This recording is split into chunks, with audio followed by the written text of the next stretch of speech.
पाकिस्तान के एक खूबसूरत मगर पसमानदा गांव ओकला गाजी में रहमान नामी एक मेहनती किसान रहता था। इसके पास ज्यादा जमीन नहीं थी, मगर उसके पास एक ऐसी दौलत थी जो हर किसी के पास नहीं होती: मेहनत, ईमानदारी और अल्लाह पर भरोसा। वो अपनी बीवी आयशा और 2 बच्चों के साथ एक सादा से घर में रहता था। हर सुबह सूरज निकलने से पहले वो अपने खेत की तरफ रवाना हो जाता। एक दिन आयशा ने मुस्कुराते हुए कहा, रहमान, तुम दिन रात इतनी मेहनत करते हो, अल्लाह एक दिन जरूर तुम्हें इसका बेहतरीन सिला देगा। रहमान मुस्करा कर बोला, आयशा, इंसान का काम मेहनत करना है, रिस्क देना अल्लाह का काम है। ओकला गाजी के ज्यादातर किसान अपनी फसल एक ताजिर को बेचते थे। इस ताजिर का नाम सलीम था। लोग इसे कामयाब कारोबारी समझते थे, लेकिन हकीकत में वो बहुत लालची इंसान था। वो किसानों की मजबूरी का फायदा उठाता और उनकी फसलें इंतहाई कम कीमत पर खरीद लेता। एक दिन सलीम गांव आया और तमाम किसानों को जमा कर लिया। सलीम ने बुलंद आवाज में कहा, दोस्तों, इस साल बाजार की हालत बहुत खराब है। अगर तुम लोग अपनी फसल मुझे ना बेचोगे तो बड़ा नुकसान उठाओगे।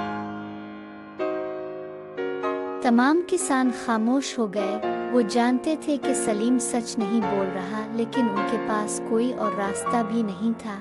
रहमान खामोशी से ये सब देख रहा था। इसे महसूस हुआ कि कुछ ना कुछ जरूर गलत हो रहा है। एक किसान परेशान होकर बोला, लेकिन सलीम साहब, हमारी मेहनत की भी तो कोई कीमत होनी चाहिए। कीमत वही होती है जो बाजार देता है।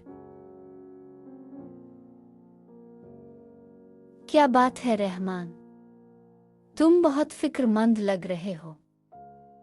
चंद दिन बाद रहमान अपनी फसल लेकर शहर की बड़ी मंडी पहुंचा। वो पहली बार इतनी बड़ी मंडी देख रहा था। रहमान ने गहरी सांस लेते हुए कहा, भाई, क्या यही असल रेट है? जी हाँ, कई महीनों से यही रेट चल रहा है। इस दिन के बाद रहमान ने सच्चाई जानने का फैसला कर लिया। वो रोज शहर जाता, मंडी के रेट मालूम करता और मुख्तलिफ ताजिरों से मालूमात हासिल करता। आहिस्ता आहिस्ता इसके पास सबूत जमा। एक शाम रहमान मंडी के करीब से गुजर रहा था। अचानक इसने सलीम की आवाज सुनी। वो करीब जाकर छप गया। सलीम अपने चंद साथियों से बात कर रहा था। वो कहकहा लगाकर बोला, जब तक कला गाजी वालों को असल रेट का पता नहीं चलेगा, हम हर साल लाखों रुपए कमाते रहेंगे। तमाम लोग जोर जोर से हंसने लगे। हा हा हा। इस रात रहमान घर वापस आया। आयशा ने इसके चेहरे पर परेशानी देखी। रहमान ने सारी बात बता दी। आयशा हैरान रह गई। अगर ये बात सच है तो सलीम ने पूरे गांव के साथ बहुत बड़ा जुल्म किया है। रहमान के हाथ गुस्से से कांपने लगे। अब इससे यकीन हो चुका था कि सलीम सिर्फ लालची नहीं बल्कि धोखेबाज। अब वक्त आ गया है कि पूरे गांव को हकीकत बताई जाए, रहमान ने संजीदगी से कहा। लेकिन सलीम अब बहुत ताकतवर हो चुका है। वो आसानी से हार नहीं मानेगा। ये सुनते ही सबके चेहरे उतर गए। रहमान ने आसमान की तरफ देखा।